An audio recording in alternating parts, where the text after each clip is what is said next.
ஸ்ரீ குருபியோ நமக. அனைவருக்கும் நமஸ்காரம். இன்று ஆனி மாத அமாவாசை, அத்துடன் 108 திவ்ய தேசங்களில் ஒன்றான திருவள்ளூர் வீரராகவ பெருமாள் கோவிலில் ஆனி மாதத்தை முன்னிட்டு 3 நாள் தெப்போத்சவம் மிக விமர்சையாக நடைபெறும். அப்போது சுவாமிக்கு உத்தங்கி சேவை நடைபெற்று இரவு கோயில் திருக்குளத்தில் தெப்போத்சவமும் நடைபெறும். அமாவாசையில் இதை தரிசிப்பதாலும் அங்கு செல்ல முடியாதோரும் மனதால் வைத்திய வீரராகவ பெருமாளை வணங்கி அவர்தம் பெருமையும் தல புராணம் கேட்பதாலும் பாசுரம் சொல்வதாலும் இங்குள்ள திருக்குளம் கிருத்தபாப நாசினியை மனதால் நினைப்போறது, தரிசிப்போறது, அங்க ஸ்நானம் செய்வோரது பிறவி பிணிகளும் பாபமும் சாபமும் பித்ரு தோஷமும் தீராத ரோகமும் விலகும். மேலும் வீரராகவரை வணங்க உயர் பதவி மற்றும் தலைமை பொறுப்பு கிடைக்கும் அப்படின்னு சொல்லப்படுறது. நாம் இந்த நன்னாள்ல இருந்த இடத்திலிருந்து வீரராகவ பெருமாள் மகிமை அறிந்து பிணி நீங்க பெறுவோம். பாருங்கள், கிருத்த யுகத்துல புரு புண்ணிய என்ற ஒரு முனிவர் தன்னுடைய மனைவி சத்தியவதியோட பத்ரிகாசிரமத்துல வசித்து வந்தார். அவர்களுக்கு பிள்ளை பேரு இல்லை.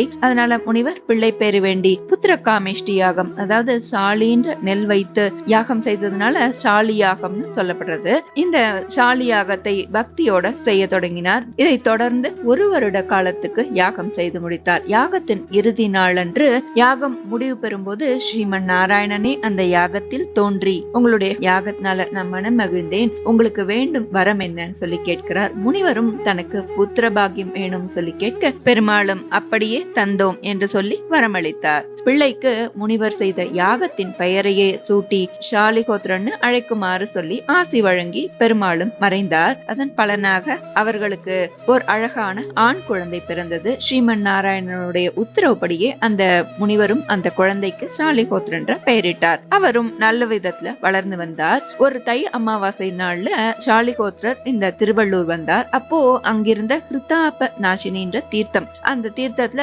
பிரம்மா உள்ளிட்ட தேவர்கள், வசிஷ்டர் உள்ளிட்ட முனிவர்கள்லாம் நீராடுவதை பார்க்கிறார். உடனடியாக ஓராண்டு காலத்துக்கு பெருமாளை குறித்து கட்டும் தவம் புரிகிறார். 1 வருடம் கழித்து இந்த தவம் முடிந்து ஷாலிகோத்ரரும் இந்த கிருத்தாப நாசினியில நீராடி பூஜைகளை துவங்குறார். 1 வருட காலமும் அன்ன ஆகாரம் இல்லாம தவம் மேற்கொண்டதுனால அரிசி மாவு வைத்து அதில் கொஞ்சம் பிரசாதம் தயார் பண்றார். அதை 3 பாகங்களாக்கி முதல் பகுதியை ஸ்ரீமன் நாராயணனுக்கு, 2வது பகுதியை ஒரு அதிதிக்கும், 3வது பகுதியை தனக்குமாக வைத்துக் கொண்டார். அப்போ பெருமாளே ஒரு வயதான பிராமணர் வடிவத்துல அதிதியாக வந்தார். ஷாலிகோத்ரரும் தான் வைத்திருந்த அந்த பிரசாதத்தை அவருக்கு கொடுக்கிறார். அதை முழுவதும் சாப்பிட்ட பின்னரும் அவர் முகம் வாடின மாதிரி இருந்தது. அவர்கிட்ட விசாரிச்சதுல அவர் 4-5 நாளாகவே எதுவுமே உண்ணாம இருந்ததுனால அந்த உணவு போதவில்லைன்னு அவர் சொன்னார். அதை கேட்ட முனிவரும் தனக்கென வைத்திருந்த ஒரு பாகத்தையும் அந்த பிராமணருக்கு தந்தார். அவரும் திருப்தியோட அதை சாப்பிட்டுட்டு போனார். மீண்டும் ஷாலிகோத்ர முனிவர் உணவு அன்ன ஆகாரம் எதுவும் இல்லாம அடுத்த புஷ்ய அமாவாசை வரைக்கும் தவத்தை மேற்கொண்டார். கிருத்தபாப நாசினியில நீராடினார். இதே போலவே அரிசி மாவு வைத்து நைவேத்தியத்தை செய்து 3 பகுதியாக பிரித்து வைத்து காத்துருந்தார். பெருமாளும் வயதான அந்தனர் வடிவத்துல வந்து அந்த பிரசாதத்தை சாப்பிட்டார். சாப்பிட்டுட்டு எனக்கு ரொம்ப சந்தோஷம், நான் ஓய்வெடுக்கணும், இப்ப நான் படுத்து எங்க ஓய்வெடுக்கிறது, எவ்வுள் அப்படின்னு சொல்லி ஷாலிகோத்ரத்தை கேட்கிறார். முனிவரும் தன்னுடைய பர்ணசாலையை காமிச்சு இந்த இடத்துல நீங்க சயனிக்கலாம் சொல்றார். அதுபடியே தெற்கு பக்கமா தன்னுடைய தலையை வைத்து அந்த முதியவரும் படுத்துக்கிறார். அப்போ ஆகாயத்துல துந்துபி முதலான வாத்தியங்கள்லாம் முழங்கின. கந்தர்வர்கள் கானம் இசைத்தனர். அப்சரஸ்கள் நர்த்தனம் புரிந்தனர். தேவர்கள்லாம் மலர் மாறி பொழிந்தனர். ஏராளமான சுப சகுனங்கள்லாம் உண்டாயின. மறுகணமே அங்க சயனத்திருந்த அந்தனர் பெருமாளாக தோன்றி ஷாலிகோத்ரருக்கு காட்சியளித்தார். அதை பார்த்து பேரானந்தம் கொண்டார் ஷாலிகோத்ரர். வேண்டிய வரம் கேட்கும்படி பெருமாளும் கூறினார். அதை எடுத்து, பகவானே, எமக்கு சேவை சாதித்த கோலத்திலேயே இங்கு தாங்கள் இருந்து பக்தர்களுடைய குறை தீர்க்க வேண்டும், பக்தர்களுக்கு அருள் புரிய வேண்டும்னு ஷாலிகோத்ரர் கேட்கிறார். பெருமாளும் அப்படியே அருள் புரிகிறார். அவரது நாபி கமலத்தில் பிரம்மாவும் இடது திருக்கையால் பிரணவத்தை உபதேசித்தும் வலது கையை ஷாலிகோத்ர முனிவரின் சிரசில் வைத்தும் இங்கு பெருமாள் காட்சி தருகிறார். இறைவன் படுக்க எவ்வுள் என்று கேட்டு சயனித்ததால் இந்த தலம் திரு எவ்வுள் என்று அழைக்கப்பட்டதாகவும், இந்த தல இறைவன் எவ்வுள் கிடந்தான் என்று பெயர் பெற்றதாகவும் இந்த தல புராணம் சொல்றது. திருவுள் அப்படின்றதே காலப்போக்கில் திருவள்ளூர் என்று மாறியதாகவும் சொல்லப்படுறது. இது இப்படி இருக்க, இங்கு அருளும் கனகவல்லி தாயார் இந்த பகுதியை ஆண்ட தர்மசேன என்ற மகாராஜாவின் மகளாக வசுமதி என்ற திருநாமத்தோடு பிறந்தாள். வசுமதியும் திருமண பருவத்தை அடைந்தாள். தனது மகளுக்கு நல்ல வரன் அமைய வேண்டும்னு மன்னன் பெருமாளை வேண்டினான். அப்போ சுவாமியே ஒரு நாள் வீரநாராயணன் என்ற பெயர்ல வேட்டைக்கு சென்றார். வசுமதியையும் மனம் முடித்தார். இந்த திருமணத்துக்கு பிறகுதான் பெருமாளுடைய பெயர் வீரராகவன் என்று மாறிற்று. அதுவரை கிங்கிரிகேசன் என்ற பெயராலேயே இந்த தலப்பெருமாள் அழைக்கப்பட்டார். வயோதிக வடிவத்தில் பெருமாள் வந்ததால் பெருமாள் இங்கு தனியாகவே காணப்படுவார். தாயாருக்கு தனி சந்நிதி உள்ளது.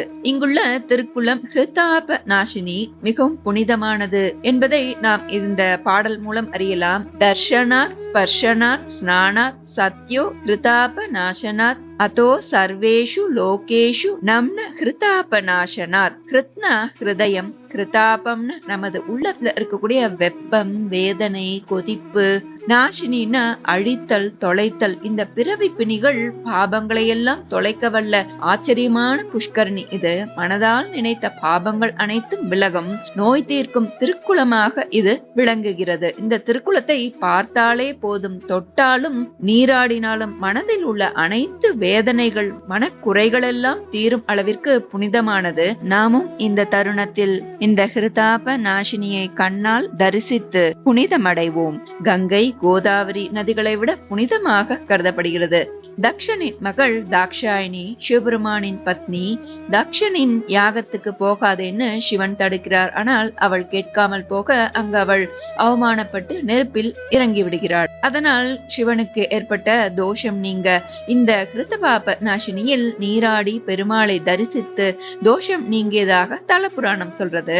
அமாவாசை தினங்களில் அதிலும் பெருமாள் இத்தலம் வந்து கிடந்த தை அமாவாசை என்று இந்த தீர்த்தத்தில் நீராடியும் இந்த தீர்த்தத்தை மனதால் நினைத்தும் தரிசித்தும் விஜயகோட்டி விமானத்தில் பள்ளி கொண்ட பெருமாளை சேவிக்க அனைத்து பாபங்களிலிருந்தும் விடுபடுவார்கள் என்பது ஐதீகம். பக்தர்கள் தங்களது சரும நோய் தீர பால் மற்றும் வெல்லத்தை இங்கு வந்து கரைக்கின்றனர். வெல்லம் கரைவது போல் அவர்கள் நோய் கரைவதாக ஐதீகம். மது கைட்டபர்களை பெருமாள் வென்றதை குறிக்கும் வகையில் இந்த திவ்ய தேசத்தின் விமானம் விஜயகோட்டி விமானம்னு அழைக்கப்படுகிறது.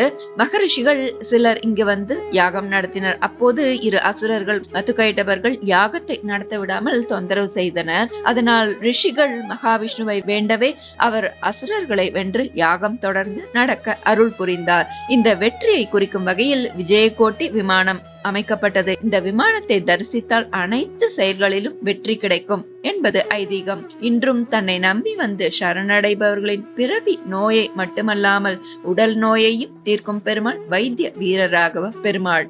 அவரை வணங்கி இந்த பாசுரம் சொல்வோம். முனிவன் மூர்த்தி மூவராகி வேதம் விரித்துரைத்து புனிதன் பூவை வண்ணன் அண்ணல் புண்ணியன் விண்ணவர்கோன் தனியன் சேயன் தான் ஒருவனாகிலும் தன்னடியார்க்கு இனியன் எந்தை எம்பெருமான் எவ்வுள் கிடந்தானே. இத்தலத்து பெருமாளை வேண்டிக் கொண்டு உப்பும் மிளகும் சேர்த்து இந்த கிருத்தபாப நாசினி தீர்த்தத்தில் வெள்ளம் கரைத்து வழிபட்டும் நோய் தீர்ந்தவர்கள் பல்லாயிரம் பேர். குறிப்பாக வயிற்று வலி, கை கால் வலி, காய்ச்சல் என்று வேண்டிக் கொண்டு பலன் பெற்றோர் ஆயிரம். இந்த பிரம்மோற்சவத்தின் போது கருட சேவையின் முதல் நாள் இரவும் தை அமாவாசைக்கு முதல் நாள் இரவும் இந்த முன் மண்டபத்தில் படுத்து கிடக்கும் அன்பர்களிடம் விசாரித்தாலே கேட்டாலே பெருமாளின் அருளை மகிமையை அறிந்து கொள்ளலாம். மேலும் வள்ளலாரின் தீராத வயிற்று வலியை தீர்த்தவர் இந்த தல பெருமாள். தவிர கல்யாணம், குழந்தை பாக்கியம் கிடைக்க மற்றும் அனைத்து கஷ்டங்களும் தீர, செல்வம் பெருக இந்த தலத்து பெருமாளை வேண்டிக் கொள்ளலாம் அப்படின்னு சொல்லப்படுது. நாம் இந்த நன்னாளில் இருந்த இடத்திலிருந்தே மருத்துவரான இந்த தல பெருமாள் வைத்திய வீரராகவ பெருமாளை வணங்கியும் இந்த கிருத்தபாப நாசினி தீர்த்தத்தையும் தீர்த்த மகிமையும் அறிந்து பிணி நீங்க பெறுவோம். ஓம் நமோ நாராயணா. சகல பிணி நீக்கும் ஸ்ரீ வீரராகவ விருத்தம். திருவமர்ந்துரை சீரெழில் மார்பனை அருள் மலர்ந்தோளிர் அங்கன் அழகனை திருவெவ்வுள் கிடந்தானையும் சிந்தையில் மறுவு மாலினை வாழ்த்தி வணங்குவாம்.